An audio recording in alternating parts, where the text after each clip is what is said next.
Channel 8 presents New Skills for Living with your host, Tom Lavin, a healthy plan for healthy living.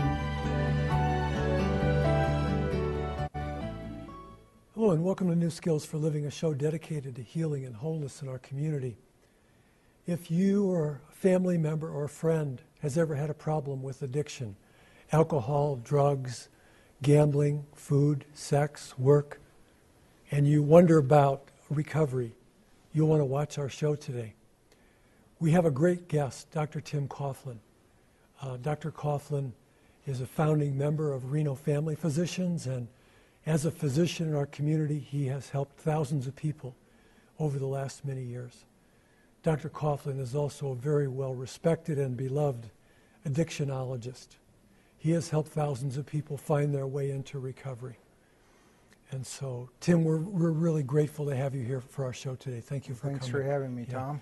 So, Tim, I guess the first thing I'd like to ask you, in terms of addiction and addiction recovery, what are your main concerns as a physician in our community? Well, when you asked me to be here, I thought, we've been doing these shows for years, and the thought occurred to me that the problem is worse now than it's ever been. Yeah. And when I say that, you reflect on the fact that you can buy heroin for $5 a bag at Reno High. Yeah. There were 2 fellows arrested for that within the last 6 months or something like that. Then you consider that 90% of the world's heroin comes out of Afghanistan, and we have a standing army in Afghanistan, and yet you can buy heroin for $5 a bag at Reno High. It's absolutely appalling. Mm-hmm. And then I'm thinking now that we used to say addiction touches everybody, but I think it's even more true now than it was 10 or 15 years ago. Mm-hmm. Everybody knows grandparents who are raising grandchildren because the kids are in jail, they're dysfunctional, they're addicted, and the drugs seem to be more available than they've ever been before. 10 or 15 years ago, if you were talking about methamphetamine or crank, you were talking about somebody cooking it up in some trailer out in the desert. Now you're talking about multi-million-dollar pharmaceutical plants in Mexico. You're talking about multiple tons of marijuana being confiscated on the border. The idea of Percodan, Percocet, and some of the other narcotics is absolutely of epidemic proportions anymore. Oxycodone is known as hillbilly heroin now, and it's a tremendous scourge on our community, and it's everywhere. It's middle class. It knows no boundaries. Yeah. And speaking about all these years in the drugs, Tim, does alcohol still concern you too? Are you concerned about alcohol use in our community? Oh yeah, well that goes without saying. Yeah. That is the major problem, right there. But I think the others are beginning to make inroads in that. And the other aspect you have to consider is that dual addiction is the norm now, not the exception. People are going to have a drug and alcohol problem and a gambling problem and a sexual addiction and all of the other things. We do want to make sure that we do get across the idea that as we talk about addiction and recovery, as a physician, you're an addictionologist, you're able to talk about recovery from alcohol, street drugs, prescription medications, gambling, sex, those principles of recovery. And that's what I want to ask you about now, Tim. No matter what type of addiction someone has, there's a school of thought that says there are basic principles of recovery, basic things that someone has to do to get their mindset into recovery. What are those things, Tim? Well, the hallmarks of addiction are denial and minimization. Yeah. And so in order to get into recovery, you first have to face the problem. You first have to acknowledge that you have the problem. You have to have the courage to face that. Then you have to get honest with yourself and the people around you. You have to be willing to accept help.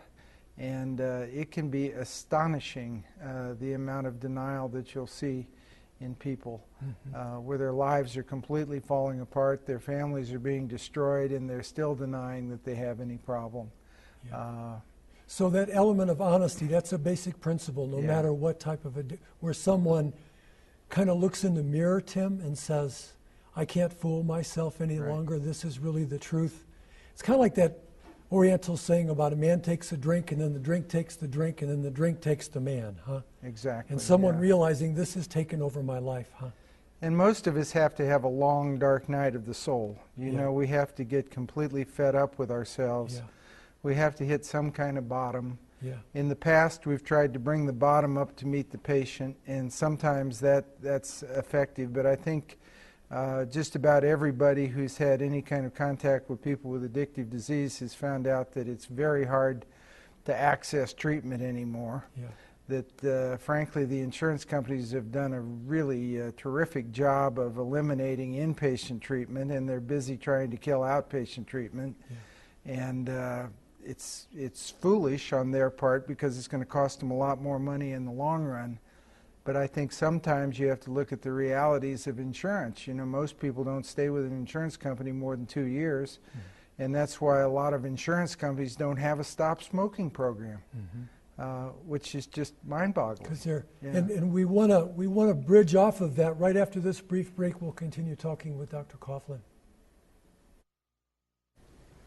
Hello and welcome back to New Skills for Living. We're talking with Dr. Tim Coughlin about recovery from addiction. So, Tim, it's been said that the whole person needs to be treated, that, you know, as a physician or maybe as part of an interdisciplinary treatment team, you want to treat the person physically, mentally, emotionally, spiritually, and socially. Can you talk to us about whole person recovery? Well, that's an interesting question because people will, it gets to the heart of the disease concept. People will say, if the treatment for this tends to be spiritual and emotional, how can it be a disease? You know, and then you begin the argument behind that, and to my way of thinking, you say, you know, it's killing people. Do we really need to argue about that? Yeah. Is it a disease or isn't it? We knew 150 years ago that the more you treated a person physically, emotionally, and spiritually, and the longer you treated them, the higher the success rate was. You know, so keeping people involved in treatment is really important. And I think there are various types of treatment. Probably the most popular one and the one most people are familiar with are the 12-step programs, but there are other types of programs, but they all have a spiritual basis to it. You know, it's a matter of getting honest with yourself, of trying to do better in your life. Yeah, and kind of leading a life based on values, huh? Right. Like what's important to one. Yeah. And then that mental and emotional part too, huh, Tim? Learning to change our minds and learning to change our emotions. And that's what I guess you're saying, longer term treatment, whether it's 12 steps or work with a therapist or an intensive outpatient program followed by aftercare, whatever that is, not just tending narrowly to one part of the person, but the whole person, huh? Absolutely. Yeah. Yeah. Now, bridging from this idea of whole person recovery, there are two populations I was hoping you would address with us today, Tim. I know you're very concerned about teenagers. Tell us about teenagers and addiction and recovery from your perspective as a family doc. Well, one of the things you ask yourself, what are the two groups in the country that have the highest rate of addiction imaginable? And one of them would be, you know, an unemployed teenage black in the ghetto, and the other one would be a rich white anesthesiologist. Now, what do these two groups have in common? Absolutely nothing, other than the availability of drugs and the belief that it won't happen to me. You know, the young man is immortal, invincible, he can't be hurt. Nothing bad is ever going to happen to him. The doctor thinks with my great knowledge of pharmacology, I'll certainly be able to deal with this, and they'll both wind up destroying their lives. So it's, you know, it's something that everybody is going to have to face sooner or later. You know, it's an unusual family anymore that doesn't have some kind of problem along that line. Some type of addiction. Yeah. So with the teenager, though, Tim, do you take the perspective as an addictionologist and as a family physician that, well, kids will be kids and it's a rite of passage and kind of parents should be laissez-faire and let their kids experiment with alcohol and drugs? Or do you advocate having a tight ship at home? Or what is your perspective? Well, I think a tight ship is a very good idea. I can think of a number of young people that are dead now that have been in my practice and that I'm aware of from from really not terribly extensive drug use. You know, they borrow some of their girlfriend's methadone and wind up dead behind it, and that is just absolutely terrible and tragic all the way around. And kids are very difficult to treat. You know, they're just extremely, you know, adolescence is almost like a form of insanity, you know. And now that may sound a little harsh, but I think anybody who's a parent out there with an adolescent will be shaking their heads. There is something to that. So just in closing this segment up, Tim, you would encourage parents to be very vigilant and very proactive in providing some boundaries for their children. Oh, absolutely. All right. Well, this is some great information from Dr. Coughlin, and we'll see you right after this brief break with some more really good information.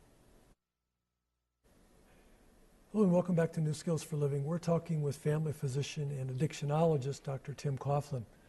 Tim, I know one of your areas of expertise and one of the areas where you're attempting to help a lot of people is in the area of chronic pain and dependency on pain medications. Can you just give us your perspective as a physician on this phenomenon in our culture?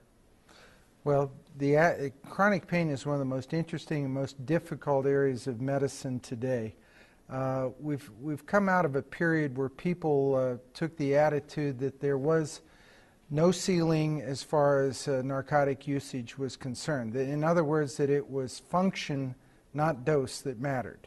And so you had people walking around on absolutely lethal doses of narcotics and people who supported that idea. Then I think after a while people began to notice that a fair percentage of these people were not doing well. You know, you can say it's function, not dose, but you have to make sure that the person is actually functioning. If I have somebody that I think we're going to have to maintain on narcotics as a result of chronic pain problems, I insist that they come to the office with someone who loves and cares about them with the next visit. I want somebody who has their best interest at heart to tell me I'm their doctor and not their pusher. You know, and it's really instructive what can happen in those kinds of visits. Somebody, and I remember a particular case where a fellow came in who was a good-looking kind of aging surfer dude kind of guy, and he had a lot of pain, and he seemed very reasonable, and I was listening to this, and I was believing every word I was hearing, when suddenly his wife, who was sitting in the corner and who obviously just loved him to death, was just crazy about him, opened her purse and got out a 2-page, single-spaced, typed description of his behavior and what had been happening in his life in the last 3 or 4 years. And everything fell apart at that point. He hadn't worked in like 5 years. He was trying to buy a Corvette even though he had no income. He was loaning money to people named Chocolate and that stuff. And it was very obvious that the guy was not functioning at all. And then other times I remember 2 nurses who came to the office. They were married to each other, and the husband had broken a leg, and he'd lost his license behind drugs and alcohol to be a nurse, and he was very upbeat, very happy, everything was going well. And I asked his wife, I said, is he the same guy at the end of the day that he is at the beginning? That's my standard for, are you functioning? You know, are you going to work? Are you taking care of business? Are things getting done? And I said, is he the same guy? And she said, well, for the most part. And I didn't like that answer, but it's a long day, and so I decided to let it slide. And he's bubbly, and then this voice in the corner says, well, there is one thing you should know. And I said, what's that? He said, well, sometimes he snorts it, meaning the oxycodone he had, and he was on that immediately. He said, well, I'm a nurse, and I know various routes of delivery, and I just had a big fatty meal, and I knew it would take a long time to absorb, and I was in a great deal of pain. And if I had not had someone who loved and cared about him in the room, I would never have known these things. And then sometimes when you insist on that, the patient doesn't come back. Because he knows good and well that the family's sitting home saying, you know, what's the matter with that doctor? I mean, why are they giving him all this garbage? You know, and half the time he's goofy. And you know, that's probably the toughest area of medicine today, is trying to make sure that you're actually helping the person with pain and not making them worse. And we're now coming around to the idea that there certainly is a ceiling on narcotics. It's called death. You know, when you stop breathing, there may not be a ceiling on how much you can take, but there's certainly a ceiling on when you stop breathing. Yeah. And you know, the other thing is people are beginning to talk about narcotic-induced hyperalgesia. And what they mean by that is if you take enough narcotics, you change the way you perceive pain. And then you'll see people coming in who've been taking more and more narcotics over the last year, and they'll show up in your office after 6 or 8 months of narcotics with ever-increasing doses and say, this is the worst pain I've ever had in my whole life. It's ruining my life. Yeah. You know, if the answer were narcotics, they'd be getting better. Yeah. And they're not. And yet it's very hard to get that idea across to someone who is having a lot of pain. Yes. Yeah. Wow. And so we've got about a minute here, Tim. Oh, okay. So what do you do then? Well, I think you have to pay them the compliment of telling them the truth, you know, and saying, you know, I think at this point the pain medicines have become a bigger problem than what we started out trying to treat. Yeah. And you know, to my way of thinking, pain doesn't stay at a screaming 10 for years on end. And yet we keep giving people more and more narcotics and higher stuff. And the insurance companies, you know, I don't want to make them sound like the devil, but they'd be a lot happier to pay for pain medicines than they would for physical therapy. For physical therapy, yeah. And of course, there is Chronic Pain Anonymous, which maybe we can touch on. Chronic Pain Anonymous, which is a 12-step group to help people in chronic pain who have become dependent on pain meds. After this brief break, we've got one more segment with Dr. Coughlin.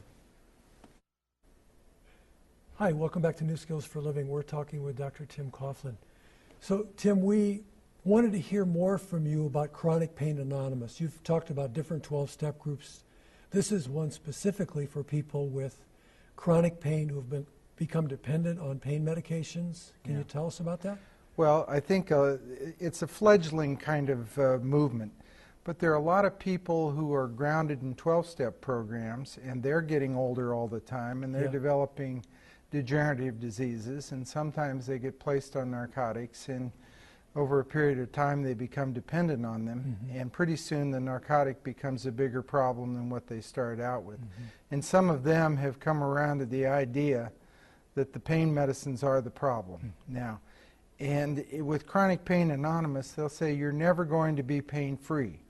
But what they'll try to get across to the people who are interested in this is you're going to take your pain from a screaming 10, and by the way, what do you do if your pain's at a screaming 10 now and you're already getting near the maximal dose of narcotics? What are you going to do when it's worse than that?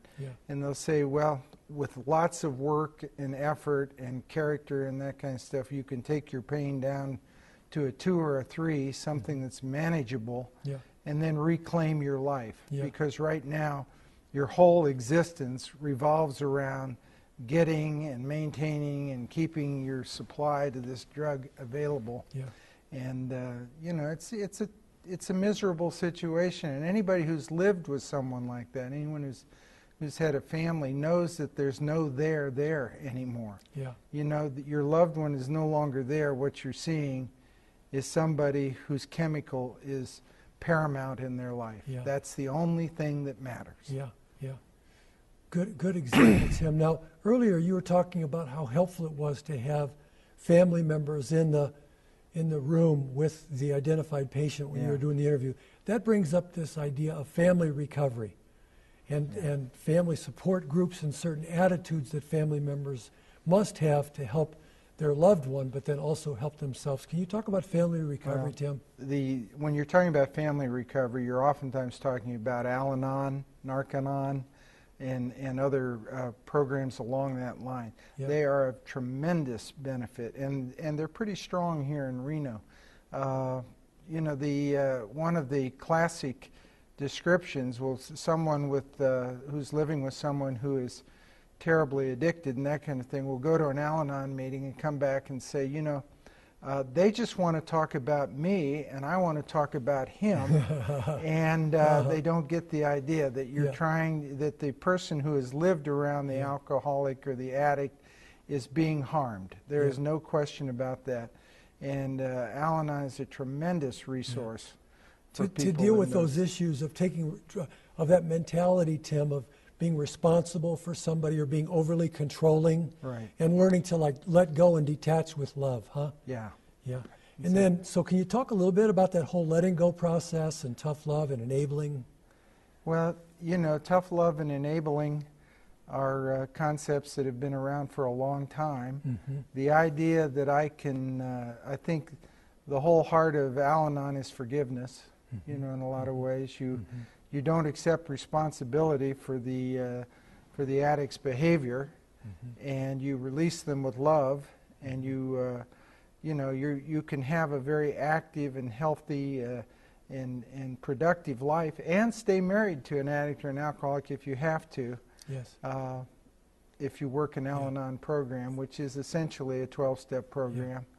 And it's very much about self-care, though, huh? Focusing Yes, on self absolutely. and taking care of oneself. The time has gone by so quickly. It's always great talking with Dr. Coughlin.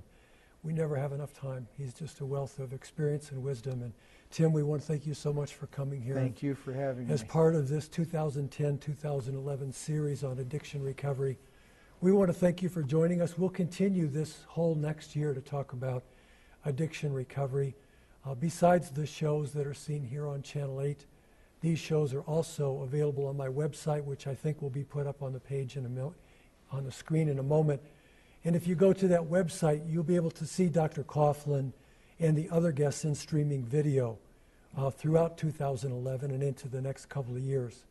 We want to thank you for joining us. Thanks again to Dr. Coughlin. We want to encourage you to take good care of yourself. We'll see you next month.